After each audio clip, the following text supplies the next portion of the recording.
और व्यास के पुत्र सुखदेव जी हैं।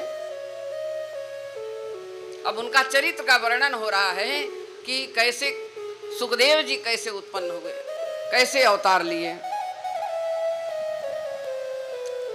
सुखदेव जी अपने व्यास जी के पुत्र हैं, पराशर के पुत्र व्यास जी और व्यास जी के पुत्र सुखदेव जी। भगवान व्यास जी, उनकी पत्नी वाटिका, ये दोनों बद्री नारायण विशाल, जो भगवान बद्री विशाल हैं, वहाँ पर तप कर रहे थे। वहाँ एक कुटिया, सौम्या नाम की एक कुटिया में रहते थे ये दोनों पति पत्नी, वहाँ तप कर रहे थे दोनों पति पत्नी। सती जी भगवान शिव जी से कहती हैं कि मुझे कोई कथा सुनाइए। सती जी कथा सुनने को तो तैयार तो हो गई। अमरनाथ जहां आप लोग दर्शन किए होंगे, भगवान शंकर जी सती जी को कथा सुना रहे थे। अब कथा जब सुनते हैं तो या तो अब देखते हैं व्यास पर बैठे हुए कि कौन सुन रहा कौन सो रहा है, दिखाई तो चारों तरफ निगाहें जाती हैं। तो भगवान ने कहा कि देखो मैं कथा सुनाऊंगा तुम्हें, मेरे प्रभु राम, मेरे गुरु, मेरे हृदय में रोम रोम में विराजमान मेरे राम, उनकी कथा मैं सुनाता हूँ, आप मन लगा के सुनना और हुंकारी हंकारी जरूर भरना चाहिए। सती जी बोली ठीक है। अब शिव जी कथा सुना रहे हैं और सती जी कथा सुन रही हैं। कथा सुनते सुनते माता सती जी को निद्रा आ गई। अब भगवान शिव जी सुन रहे हैं कि हुंकारी कौन भर रहा है, क्योंकि जो सुखदेव जी थे, एक चिड़िया का बच्चा था, उसको छोड़ करके उनके माता पिता कैलाश पर्वत पर चले गए। गर्भवती अपनी पत्नी को छोड़ करके चिचिड़ा जो था वो चला गया कैलाश पर, और जब गर्भ से ये निकले सुखदेव जी तो वहीं छोड़ करके माँ भी अपने पति के पास चली गई। और जिस आसन पर बैठे हुए थे वहीं पर बगल में ये चूजा बार बार हुंकारी भर रहा है। भगवान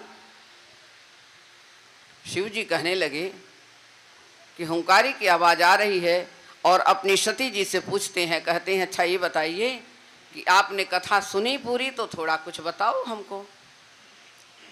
माता सती जी कहने लगी कि मैं तो यहीं तक कथा सुनी थी, और ये अमर कथा मैं तुम्हें सुनाता हूँ। आज पहली बार ये अमर कथा है, इसको मैं तुम्हें सुनाता हूँ, किसी और को नहीं सुनना चाहिए। ऐसे स्थान पर चलो जहाँ कोई सुने ही ना, पशु पक्षी भी।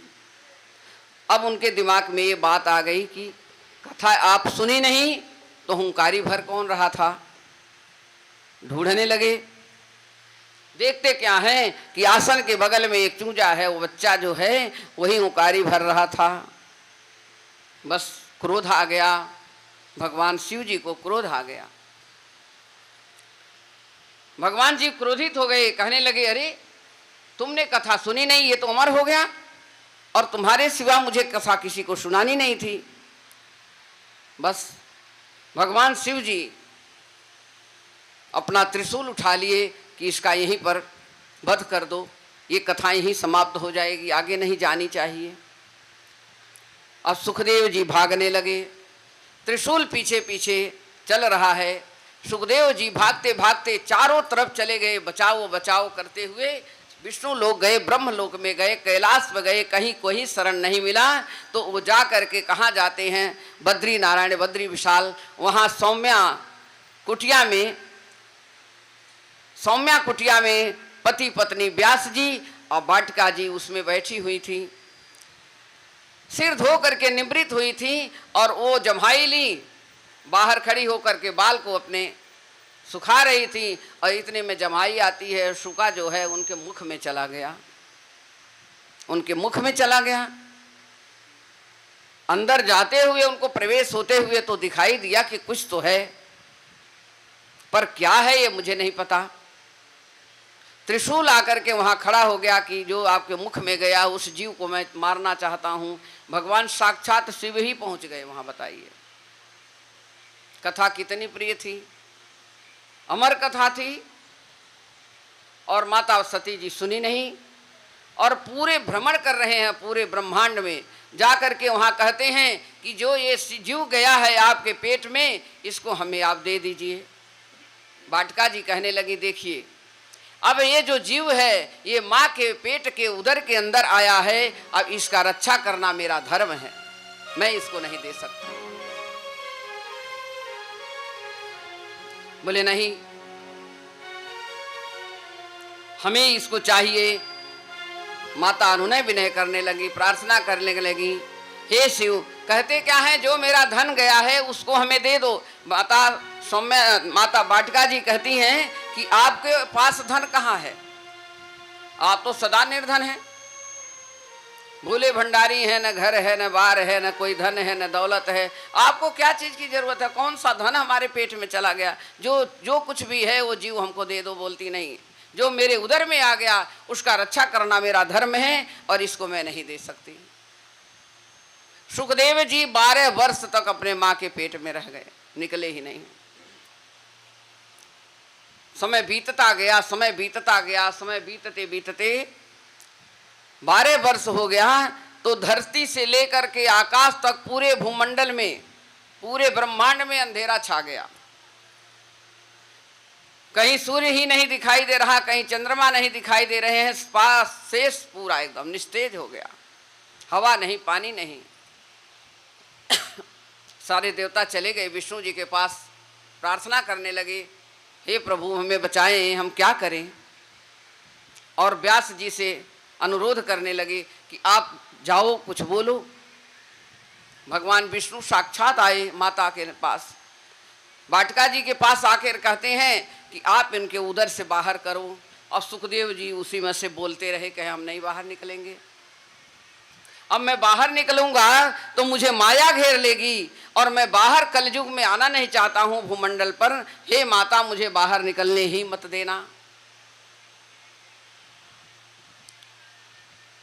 ये माया हैं, ये माया रूपी हैं, इनकी माया मेरे ऊपर पड़ जाएगी और मेरा जीवन फिर माया में चला जाएगा, इसलिए मैं बाहर निकलना नहीं चाहता हूँ।